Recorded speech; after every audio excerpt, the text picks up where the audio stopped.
Welcome to the Beyond High Performance podcast, featuring content and conversations from me, Jason Jaggard, along with our elite coaches at Novus Global, their high-performing clients, and the faculty at the Meta Performance Institute for Coaching. On this podcast, you'll hear some of the world's best executive coaches and high-performing leaders, artists, and athletes discuss how they continue to go beyond high performance in their lives and businesses.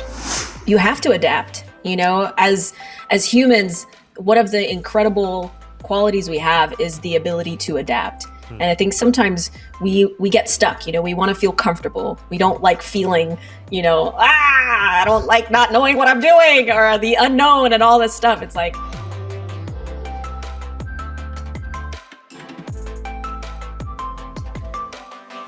Well, I'm here with the one, the only Andy Allo, and I'm so thrilled. Hi, Andy. hey, good to see you. I do love you do carry, and maybe this is where we can start. I wasn't planning on asking about this, but you do carry like this ball of joy around with you. And I'm curious, were you, when you were little, was it that way? Have you cultivated that? Is it both? Where does that brightness that you emit come from? Oh, wow. That's a great place to start. That's a great question too. I don't think I've gotten that question before. I think it's just something innate. You know, I think I've been gifted with that. As a kid, it manifested a little bit more as a mischievous kid and Okay. and always just doing things my way.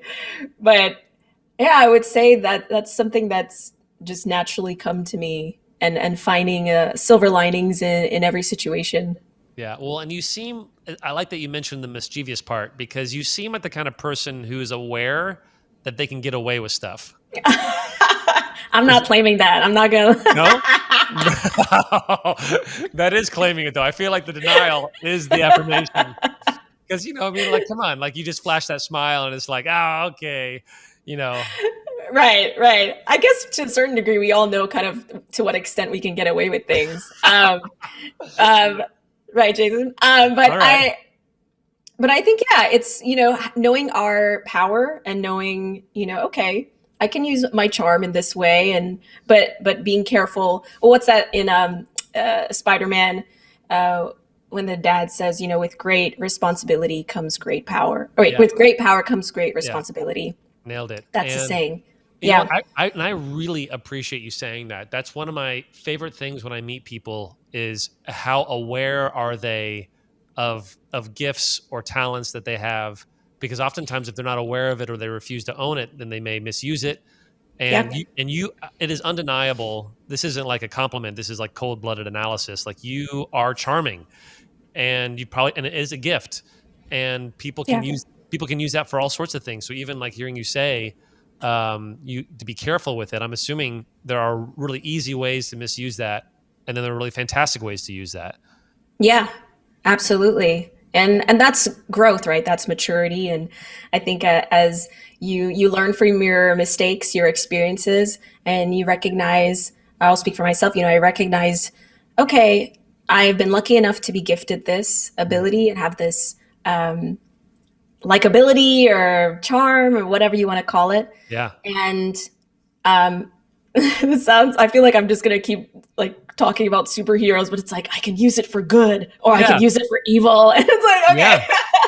Yeah. But, you know, and with so much I feel in life, you know, we always have a choice. We have a choice of, do I do something for good or do I do something for evil? Do I make this choice? You know, there's that duality. For there to be dark, there has to be light. For there to be pain, there has to be joy. And being able to balance both and having that awareness in the decisions that we make. And yeah, I love that. Well, no, that's wonderful. And like one of the things oftentimes in our world, it's like work what your mama gave you. And so finding like knowing what you have, knowing what you've been given, and then unashamedly leaning into that in an ethical way, I think is really wonderful. And speaking of mamas, so let's go back in time. So, because you weren't born in the States, you were born somewhere else. Can you tell our audience where you were born? Yeah, I was born in Bamenda, Cameroon, West Africa. And I moved to the States when I was 13. Wow. So So then I want to talk a little bit about the first 13 years. And so you mentioned a little bit that you always had that kind of that gift, that spark, that, and I probably, my guess is in the industry, people have said you have that it factor, like you just have that thing. And Mm. frankly, not everyone has it. And the good news is not everyone needs it in order to be Yeah. successful in life. But you had it. Can you talk to us a little bit about what the first 13 years there looked like? And I remember even the first time you and I really got to talk, I really loved hearing about your childhood, and I loved hearing about your relationship with your family and some of the adventures that you had in another part of the world. Can you share some of those?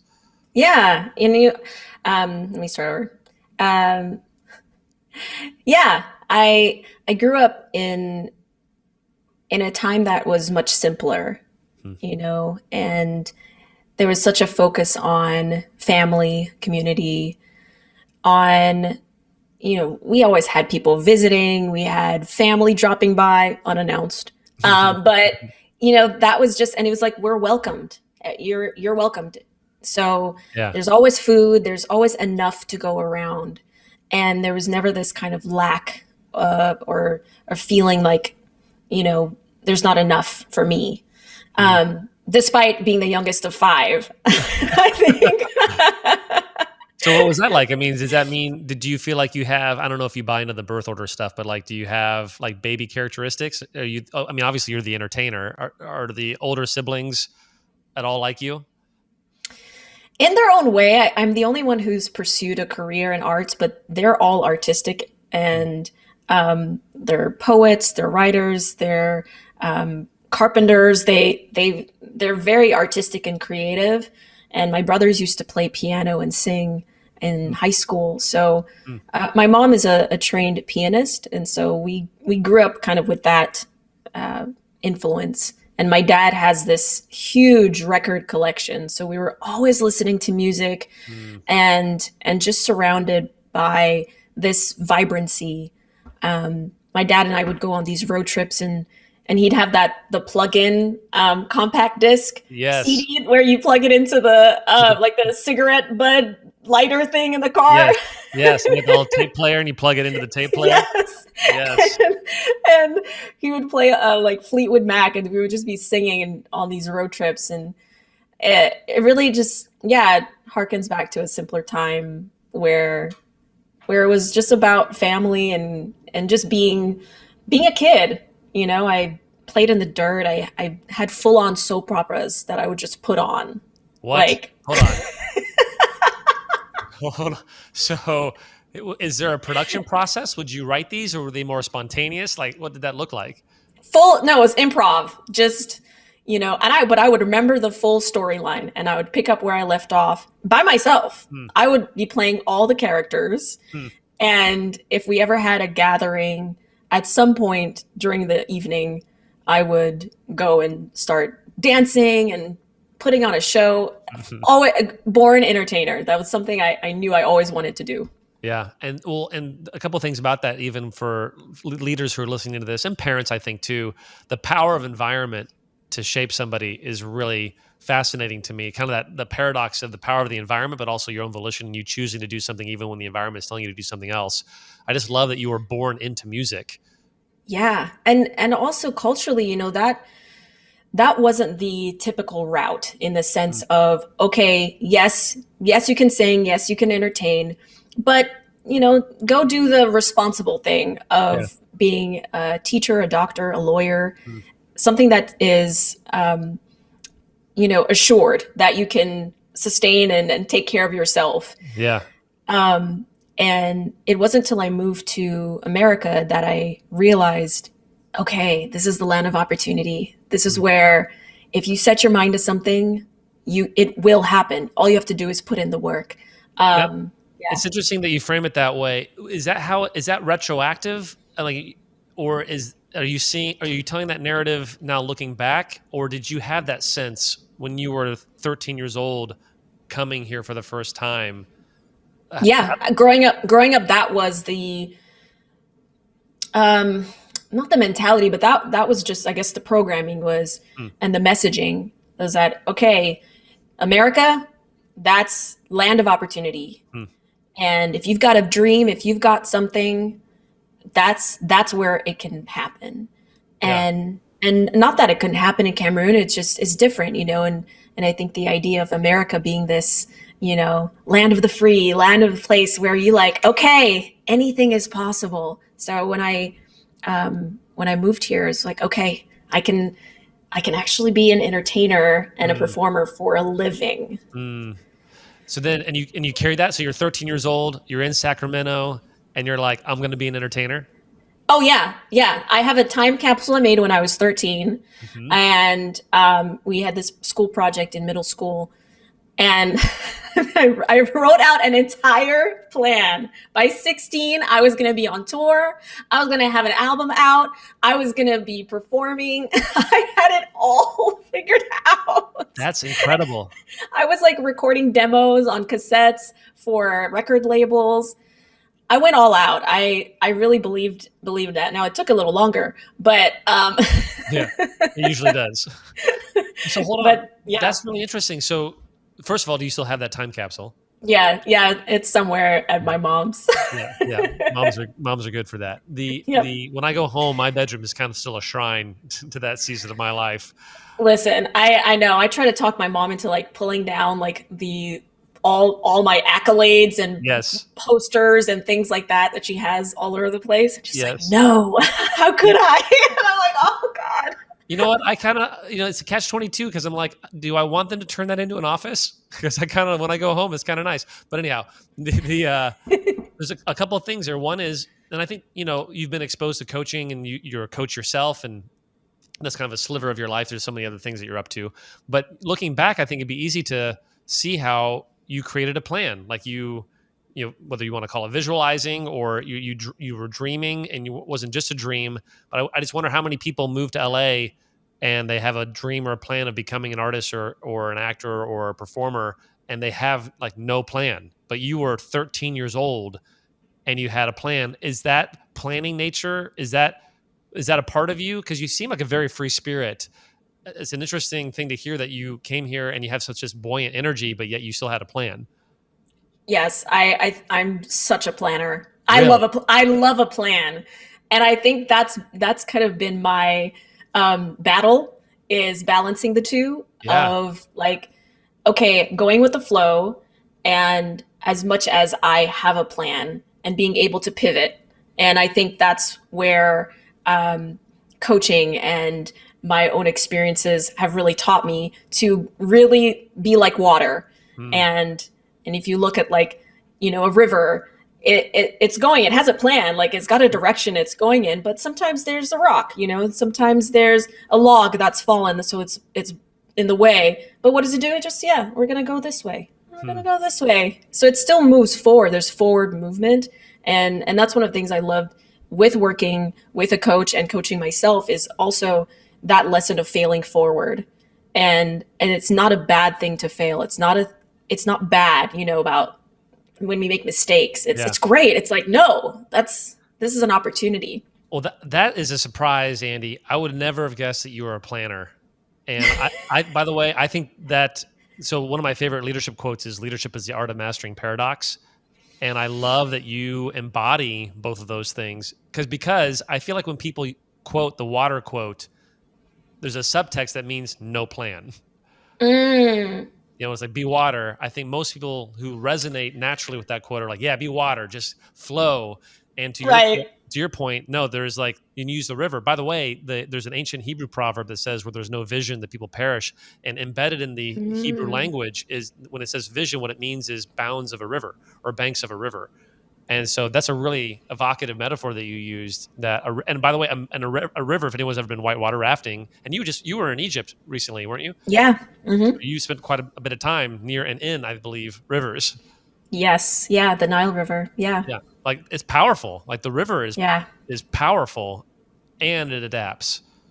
Yes. Yeah, you have to adapt, as humans, one of the incredible qualities we have is the ability to adapt. Hmm. And I think sometimes we get stuck, we want to feel comfortable. We don't like feeling, I don't like not knowing what I'm doing or the unknown and all this stuff. It's like but we do have such a gift, to adapt because we're always growing, we're always changing as does nature.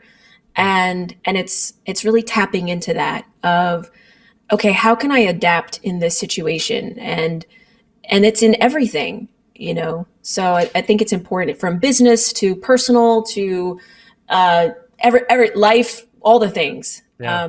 The ability to see something and adapt to it. Yeah. That's well, and so let's go back to 13, 14, 15, 16-year-old Andy. So, and you correct me on the title, and I want to make sure I say it right again. It was Allo in the traffic jam, or is it Andy in the traffic jam? Allo in the traffic jam. Allo in the traffic jam. And that was your first band, is that right? Yeah, yeah. Okay. And during this time, oh, there's another question I wanted to ask. During this time, your parents, I'm assuming, because you're not like rogue out there in nowhere. Are your parents, are your parents? You're not like Annie the orphan. This isn't Oliver Twist. So you have parents. Are they a adversary for this, or an advocate in this conversation? Are they supporting you, or are they kind of discouraging you away from it? A little bit of both. I think, you know, um, there's this element of, as parents do and are, they worry about your kid, you know, actually being able to take care of themselves. Yeah. And so this, you know, there's this element of like, okay, you want to do this thing, but can you pay your bills? Are you going to eat? Are you going to be asking me for money? Like, Yeah. Yeah. there's other careers that are more secure. And I think initially I didn't, I was mad at that, and I wanted them to get it and support me right away. And Hmm. I remember wanting to do commercials and modeling while I was in high school, and my mom was like, "No, no, sorry, not driving you to stuff. Huh. When you're 18, you can figure it out." Wow. As a teenager, and especially when you have such a dream, you're like, "What? Why don't you support me?" Um, but it only made me more focused to Hmm. know that after all that time, okay, this is something I really want. Yeah. And that was ingrained in me just as a kid too. It's like that hard work is really, that's the magic. You can have all the talent in the world, you can have all the charm, all the whatever, but you got to have some hard work, something to back it up. Yeah, and I think you and I both know lots of people who've got charm to spare, but they haven't learned to funnel it into the grit, into the commitment, into the Yeah. ferocity of that. So then, walk us through in terms of, because then you had your first open mic at the Red Fox. Is that right? Fox and Goose. Fox and Goose. All right. So Yeah. Fox and Yeah. Goose. With that being said, what was getting to perform for the first time? What did it feel like? The moments before you went on stage to do your open mic to kind of launch what became this amazing career. I mean, I was terrified. I was so nervous. Really I hadn't been playing guitar that long, and I had only 2.5 songs written. nice. And when I got there, they were like, "Okay, so you have 15 minutes and 3 songs." And I was like, "I don't have 3 songs. What am I gonna do?" And so I went outside, and I'm sitting there with my guitar. I'm trying to finish this song and figure it out. I was so nervous. Wow. So it's finally my turn, and I walk up, stay on the stage, and I play a couple my 2 songs, and I decide to just play the third one and just wing it, finish it, kind of improvise the rest of it. And that moment of finishing that performance and that set, and the instant feedback of people clapping, having a reaction, and then afterwards also just sharing of how much of an impact the songs were to them, how Yeah, it hit them emotionally. I was like, "Oh, okay, I'm wow." hooked. Yeah. It was just that the what's the word? It was the affirmation Mm. that I needed, that I was on the right path. Well, and that's interesting too, because I think a lot of people are artists for different reasons, and I think sometimes, especially the ones who struggle, are artists because it's all about them and they want to just get what they have to say out. And what I like about your story, and by the way, sometimes leaders are that way too. It's about, how do I get people to follow me? How do I get people to do what I think? How do I get people to agree with me? How do I create what I want? Versus how can I serve people and have a positive impact on other people? And I like in that story that what resonated so deeply was seeing how people were moved by what you had just done. Absolutely.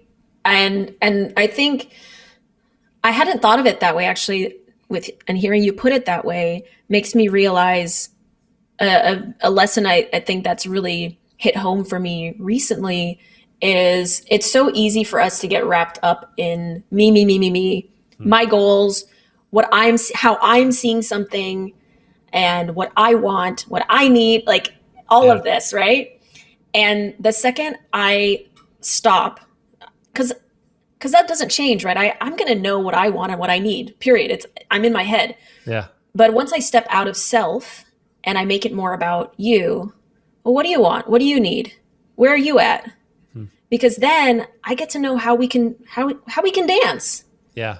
And then I can know how to empower you.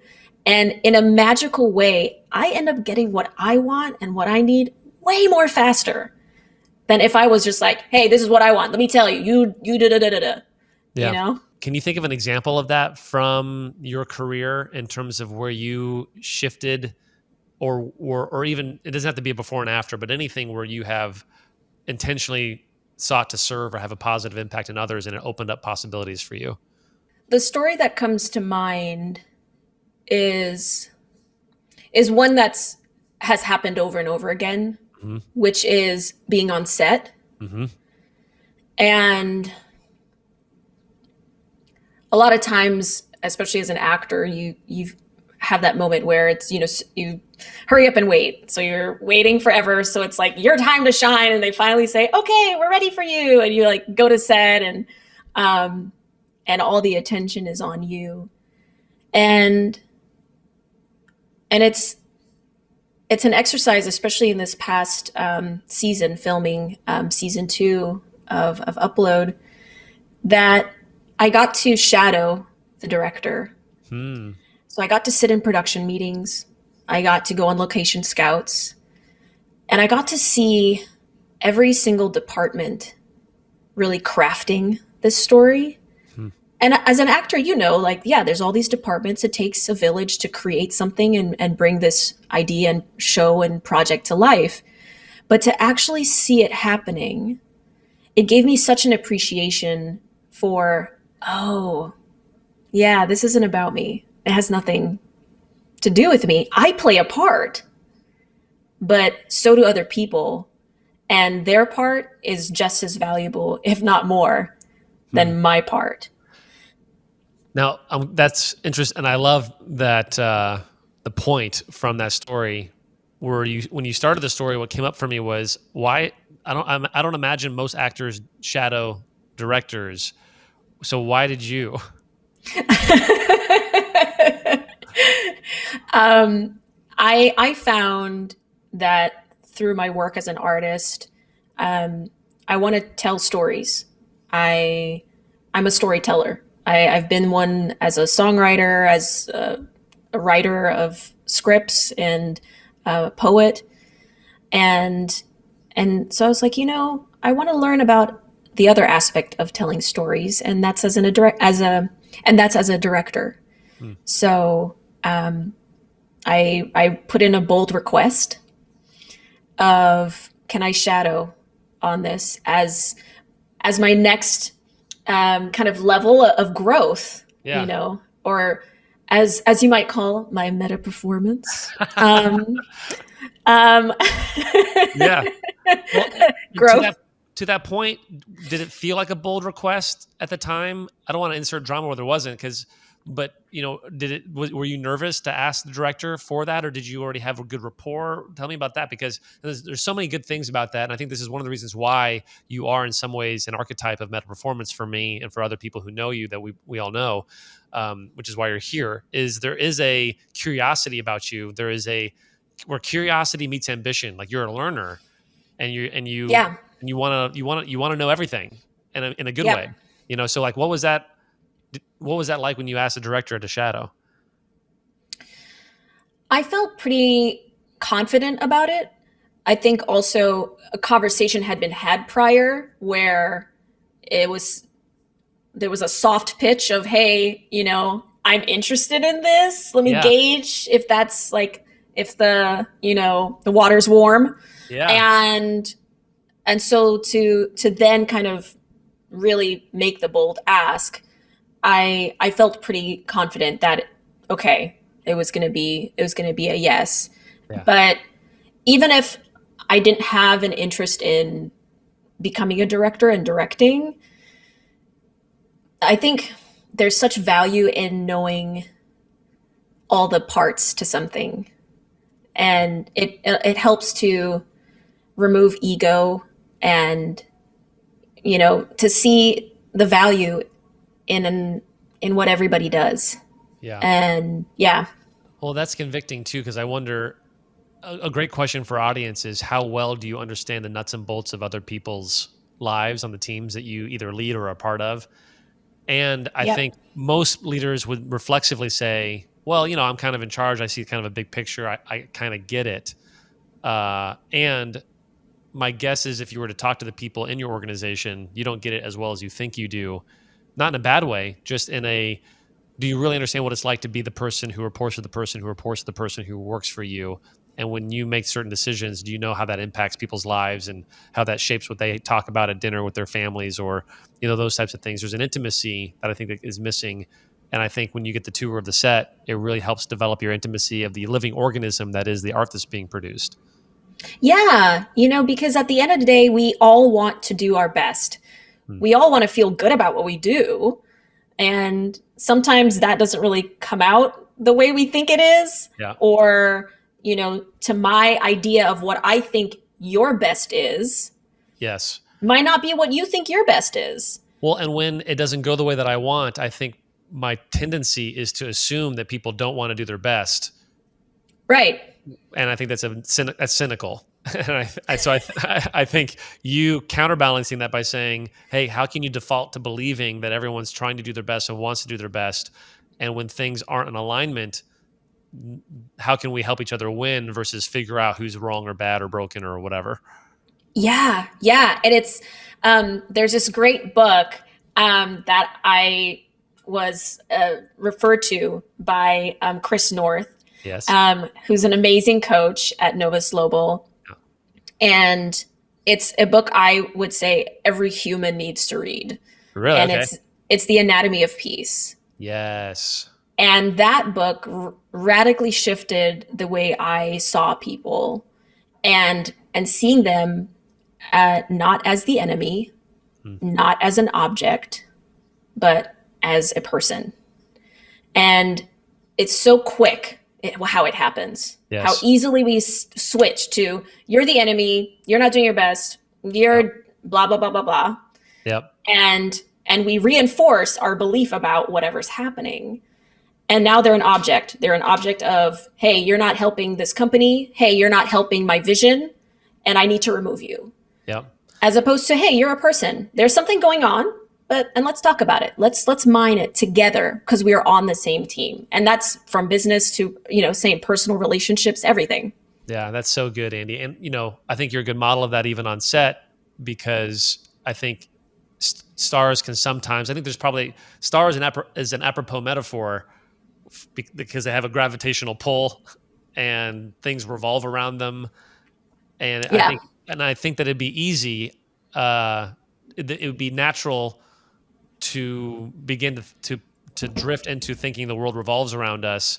And by the way, I think stars and leaders are very similar that way. Like, there's just I had to remind myself as a CEO of our company that my jokes aren't as funny as I think they are. People are laughing because I'm in charge, and there's just a natural, I carry a heft that I'm not aware Yeah. of because it's me.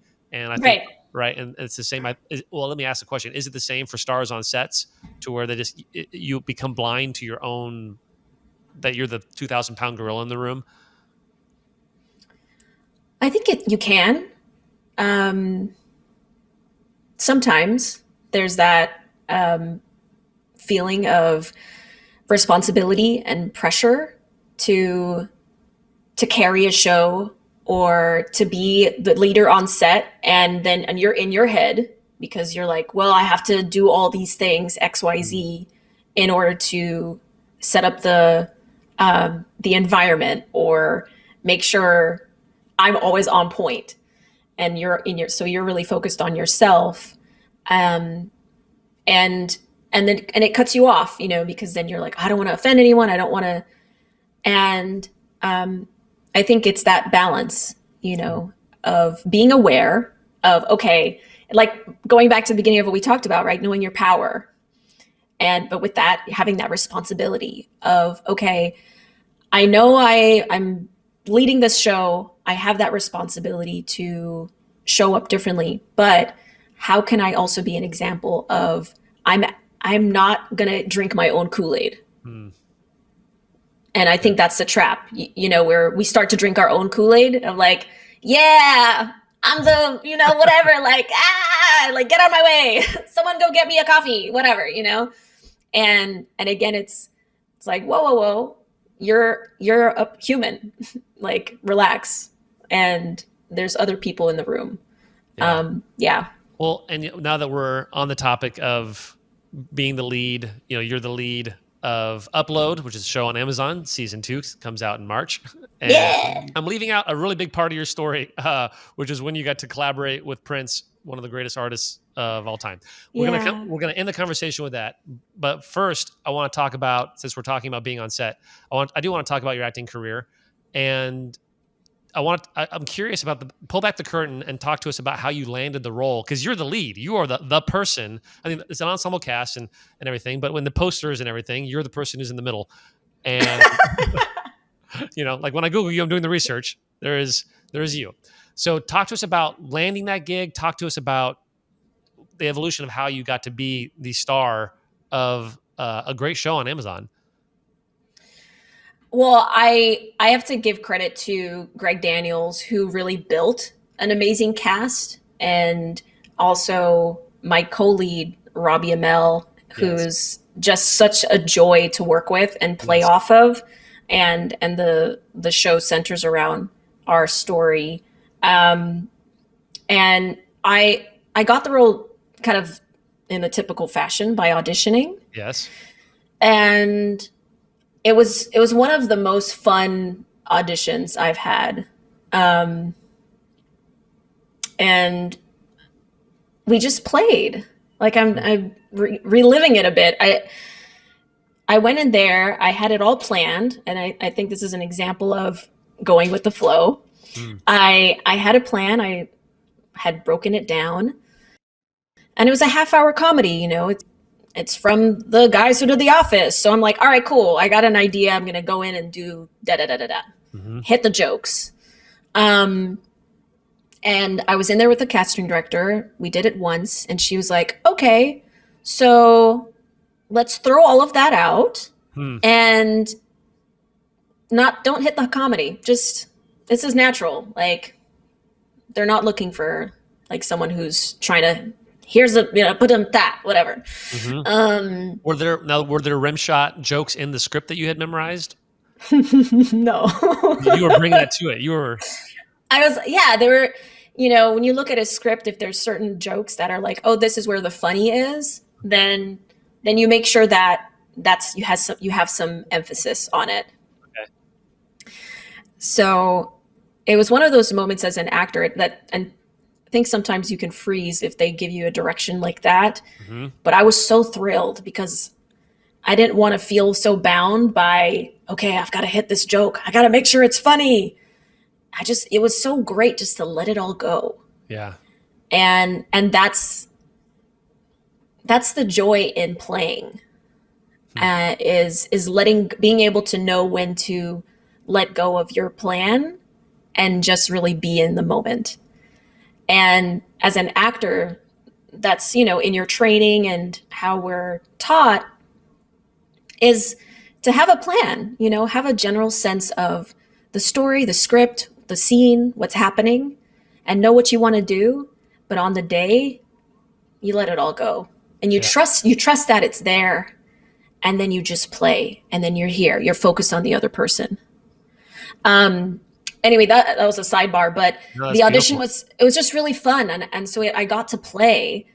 Yeah. Hold on. The sidebar was awesome. That's the meat of the interview. That was really great. And for our listeners, I'm curious because it's almost like you're saying, and correct me if I'm wrong, it's almost like you're saying be so prepared that you don't need to be prepared. Yeah. And so you came in and then you can play. What does play look like in an audition? Play is um, not overthinking. Hmm.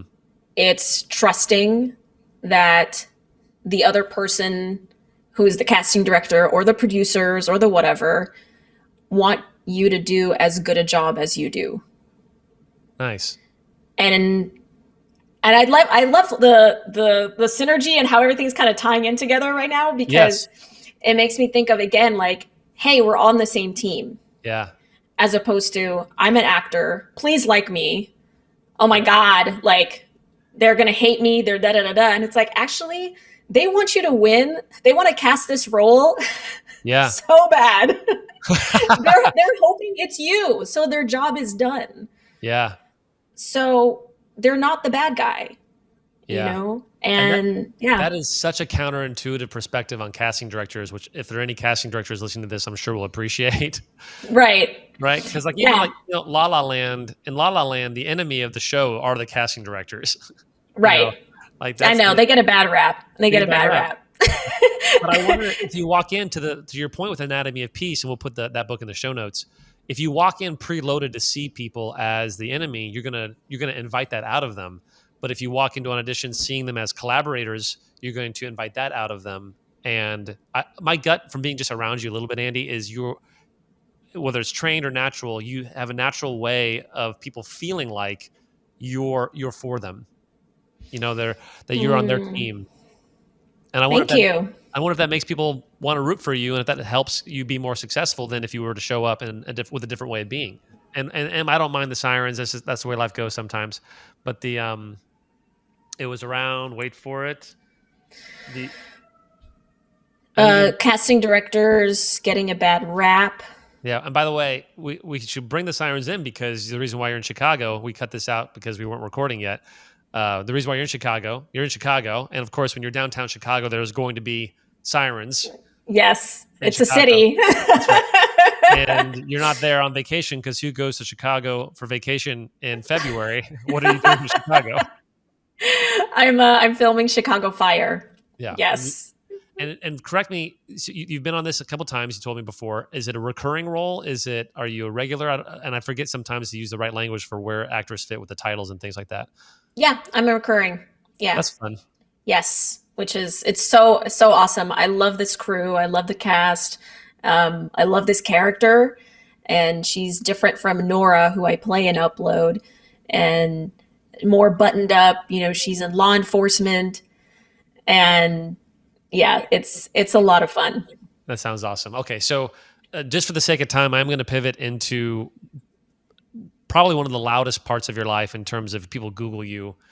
Obviously, Upload's going to come up. Chicago Fire, other things are going to come up, and then one thing will come up, which is you had the opportunity to work with Prince. Yeah. And I do. It's such a lazy question. On another podcast, I got to interview Floyd Norman, who worked with Steve Jobs and Walt Disney, and it's such a lazy question to say, what was it like working with Walt Disney or Steve Jobs? But I do want to ask you in terms of because you got a front row seat, like an up close and personal look at a creative genius. And I am curious what the collaborative process was like. What was it like working with somebody who has been so iconic in the world of music? And really what I want to know, Andy, is what did you take away? Like, what are the lessons you learned in your creative process from working with him? With what you just said about the energy you bring into a room and how you're in a way creating that, Yeah. I think that's so spot on. And it's really important because it's what we create. You know, we are really powerful beings. Mm. So if I'm going into a situation expecting it to be bad, chances are it's going to be bad Mm. Mm. because we're mirrors. We're true mirrors of each other. And so I think there's this we can play this kind of trick and game with ourselves and with others where, well, if I come into it expecting the best, if I come into it neutral and not thinking it's going to go horribly, there's a greater chance that it's going to go well. Yeah. And yeah. What's the quote? We don't see the world as it is. We see the world as we are. Mm-hmm. And there are limits to that, but I think it is always good for leaders to be thinking, how can I take responsibility for how I'm showing up, and what is my way of being? And I think a coaching question, if I were to coach myself in that, I'd say, what is the desired result you want, and what's the necessary way of being in order to increase the probability of creating that result? And Yes. and I think for you, Andy, when you show up to auditions and things, you've chosen a way of being that increases the probability of not just landing the gig, but creating future collaborators. And so, speaking of collaboration, speaking of collaboration, you had an amazing opportunity to collaborate with one of the world's greatest musicians. And let's back up a little bit, because the question I asked was super lazy. How did you and Prince even get on each other's radars? Can you walk us through? We're Quentin Tarantinoing this. We're going back in time. You're an artist. You had your first album come out. You're touring. You're performing. How did the connection between you and Prince happen? It was one of those like universe weird Hmm. things, cycle things. When I put my first album out, it got featured on the Africa channel, and which is this African network that featured African programming and African artists. Huh. And they had a show on their network that featured singer songwriters from Africa or who from there, Hmm. and they featured my first album. So cut to what I think 2 years or a year later, maybe not even. They were working with Prince, and I randomly get a phone call from them, and they're like, "Hey, we're working with Prince now. We love you, and we love him, Hmm. and we think maybe there's some synergy. We want to try to connect you two." Hmm. So you think like, I'm Yeah. sorry, what? Yes. What? But and I never want to take out like the divine or the mystical or the whatever language we want to wrap around it. And at the same time, if I'm deconstructing the mechanics of that, had you not put out the albums, had you not bet on yourself, had you not gotten your voice out there, had you not had your stuff featured on that particular television station, and my guess is that network isn't like, it's not like necessarily BET, it's not like ABC or C, like it wasn't like this massive thing. You're just creating your work and they were wanting it, and so okay, you probably didn't necessarily think much was going to come from it. You're just getting Yeah, your voice out there. yeah, And I think that's the thing, is people always are looking for the connection to the superstar, but they don't realize that the connection is just shipping your stuff, getting it out there, and then hoping, and then waiting for someone to see it as you incrementally get better. absolutely. Yeah, it's focusing more on the work and less about the result. Yeah. And I think that's that little shift.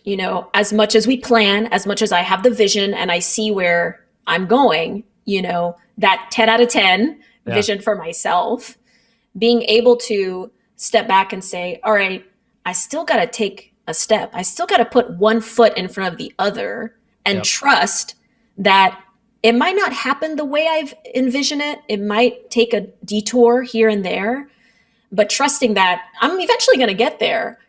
But what I do today, the work that I put out today, is only getting me closer. It's That's not right. it's not taking me further away. Yeah. And I think so often we want that result right away. Yeah. That's Yeah. right. And you're getting your reps in. And by the way, can I get you to the 12:30 mark? Is that okay? And okay, wonderful. Okay, so they call and say, "Hey, we want to introduce you to Prince." Like what happens. And then I'm imagining with someone like him, there are like chemistry is important. He can work with whoever he wants. Talk to us about that first meeting. Did you have to learn each other as collaborators, or did it even start as a collaboration, or talk to us about that? Well, I got invited to the after party, and his famous after parties where he'd be putting on a show with the band Huh. till 6 in the morning, Wow. and uh, we started chatting. They had given him my first album, so he played it on the Wow. house speakers. Wow. And so we started just chatting, and he's such a jokester, so we started making jokes about each other. And I think because I didn't grow up listening to Prince, like I knew I knew who he was. I knew what he had done for music, but there wasn't this like um, fan kind of thing or awe where I was like, it was Yeah. just like, hey man, you're really cool and like you've done a bunch of stuff. Like, Yeah. like, like all right. Um, but so I was able to joke around with him, and maybe a lot of people didn't do that with him Yeah. unless they really, really knew him. And I can't. I made a joke, and I just remember him like stomping off, and then I got scared, and I was like, "Oh no, I pissed off Prince," you know. Um, and then he came back, and I was like, "Oh, you Okay. so got me." Oh, Anyway, he asked that's me to fun. sing a song on stage At the after party.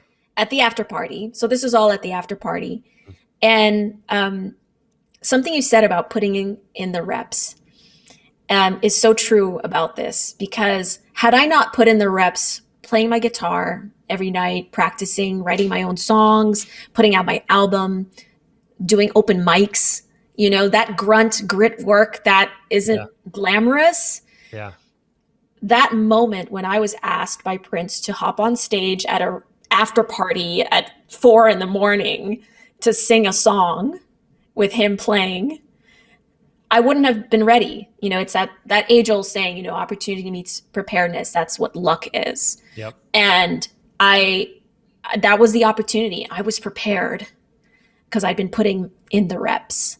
Yeah. And that was it. You know, we just started jamming together. A few weeks later, he asked if I would join the band, if I would go on tour. And it was like, what is happening? It was just this whirlwind. And that was it. Yeah, that's incredible. Well, and so a question for our audience, and this is a good question for me and for you, I suppose, is your answer is, I suppose, directing. But like, what's the next level video game thing that you need to be putting the reps in for, so that you can get lucky later? You know, and I think everyone Mm, should have that thing. They're saying, okay, what reps am I putting in right now? Where is the preparation that's going to meet the opportunity? And if you don't have an answer to that, of course you can get like Slumdog Millionaire lucky, where he didn't realize what was happening to his life as things unfolded, and that's always nice. yeah. But I do like inviting people into a higher degree of intentionality. Now, Yes. with you, so now go back to the lazy ass question that I asked earlier. So now you've connected, you are touring, but you collaborated on several songs. You sing backup, but you also sing co-vocals on a few songs, I believe. So could you talk a little bit about what you learned from his creative process, or what was he like as a leader, even with the band and the team and the production companies? Any kind of um, leadership lessons you gained from him, I'd be really interested in. Well, he was someone that had this incredible standard Hmm. for his work, and also being a band leader, there was this ability to know how everyone fit together. Hmm. And one of the there's so many lessons, but so one of the lessons I learned in band leading and in having multiple people playing is, where is the silence? Hmm. And it was, if everybody's playing or trying to shine and do a solo at the same time, you're not going to hear anybody. It's going to sound like trash, Hmm. because everybody's trying to do their own thing, as opposed to what's the best thing for the song, what's in service of the song. Hmm. And sometimes you got to be quiet. Huh. Sometimes it's not your moment, and that's okay, because it's this person's moment, or it's just silence and we get to enjoy and see what's happening.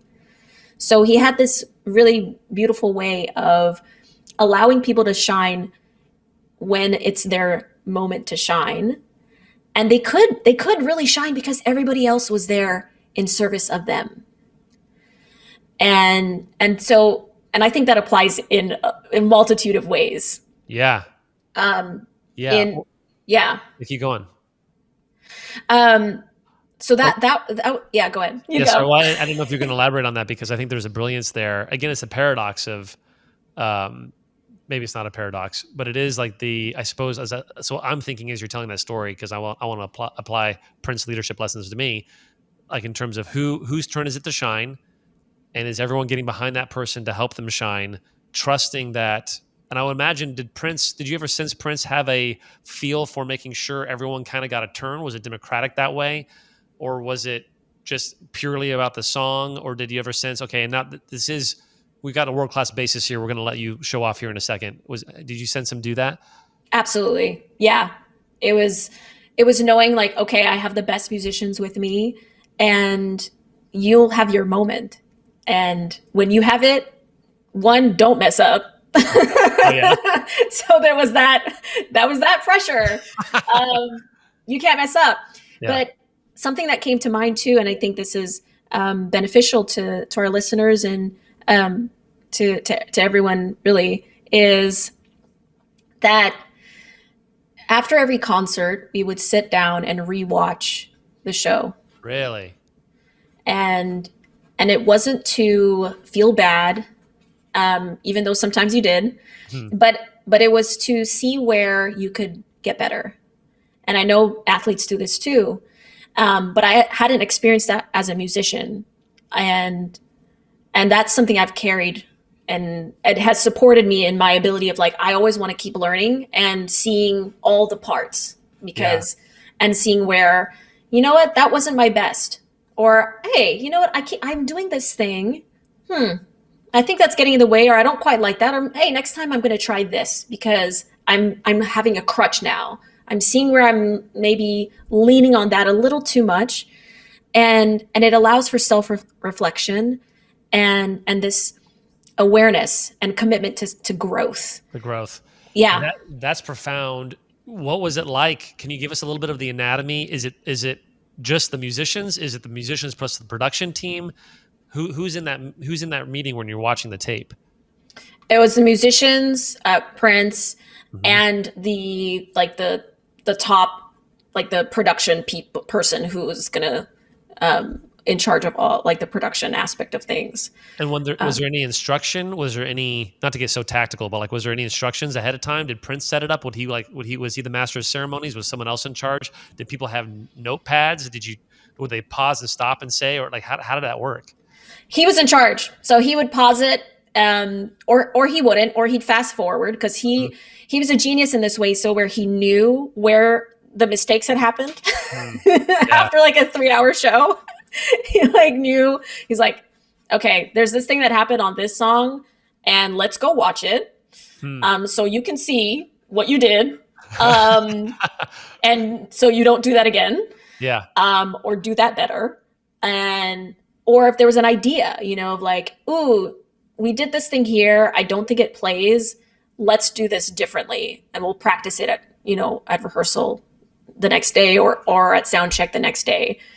But he had the remote, so he would pause it, stop it, um, and then you would watch, and I at first I dreaded them because I was like, Yeah. oh God, like Yeah. I don't want anyone to see like me not at my best. But it really taught me to keep growing, Mm. and to see it of like, oh yeah, I didn't like that either. Mm. And to actually see it. There's a difference of like knowing it and just in my head being like, yeah, I messed up on that part, whatever. But to really see it in like happening. Yeah. Well, and that there's a brilliance there to not just, because I think oftentimes we know things we wish we would have done differently, but then actually slowing down, capturing it, let it sink into our bones, and then let it affect how we do it differently the next time are two totally different things. Yeah, yeah. It's being a surgeon, Yeah. That's good. with your craft and with your work, and really getting into the nitty gritty as opposed to flying above and just being like a general, yeah, okay, hey, let's something happened there was a mess up. You know what you did. Great. You fix it. And it's like, Yeah. hold on. Let's get in there. Let's get nuts and bolts. And that's how you really ensure that we're improving here. We're on a team together. Did you feel the band get better over time? I mean, they were world class musicians, so yeah, they were masters at their craft. And to be surrounded with them at that level, just I was inspired constantly, Yeah. and so it really taught me to always want to level up. And Prince was the epitome of meta performance. Well, that's what I was curious about, and I don't want to put him on the spot because he can't defend himself. But did did he would he be hard on himself? Would he come in and say, "I messed up here," or was he or did he not make mistakes? Was there ever a moment when he called himself out? Hmm. Um, if he made a mistake, he was such a master, you think he did it naturally Huh. or that he meant to do it that way. Uh huh. And he would call himself out, where he was good at being able to laugh at himself. Hmm. Um, but he also, as much as he held us to a high standard, he held himself to an even higher standard. And I mean, that was evident by just the work that he did, and I learned a lot of just what it means to be an artist and a creator from him. Yeah. Well, and I'm grateful for your experience with him because I see the fingerprints and the evolution on what you're doing now. So let me ask you. Okay. So what's happening next? Like, what are you up to? What are you excited about in the future? I'm really excited with my expansion into directing. Yeah. And so last year I wrote and directed a short film called Alice, and that's being submitted to festivals right now. So hopefully that Nice. does well. Yeah. And putting in the reps as a director and continuing to shadow, taking different courses here and there and learning from the greats. So that's something I'm really, really excited about. And I'm working on a new album. So lots of things in the works. Lots of irons in the fire and just reps all around. Yeah. And I cannot wait to root for you as your preparedness meets opportunity. So, Andy, thank you so much. I hope you have a great rest of your day. Enjoy the cold Chicago weather. And we can't wait to tune in to watch you in Chicago Fire. And of course, Upload streaming March 11th. Yes. Excellent. Obviously, you're on the socials. Where can everyone find you if they want to pay attention to what you're up to? You can find me on everything, and it's my name, Andy Allo. So all the things.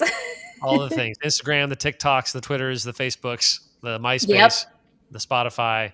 I left I left MySpace behind, but You did. You're not friends with Tom anymore? yeah. All right. Andy, thank you so much for being on the show. I just love talking with you, and you're such a gift. And I'm so excited for you're young, so I'm excited for the rest of your career. But if the past is an indicator of the future, it's going to be. I'm going to be excited when we watch you win the Emmys and the Golden Globes and the Academy Awards for all the best things. Thank you. I love it. No, I'm putting it out there in the universe. doing it. All right. Thanks, Andy.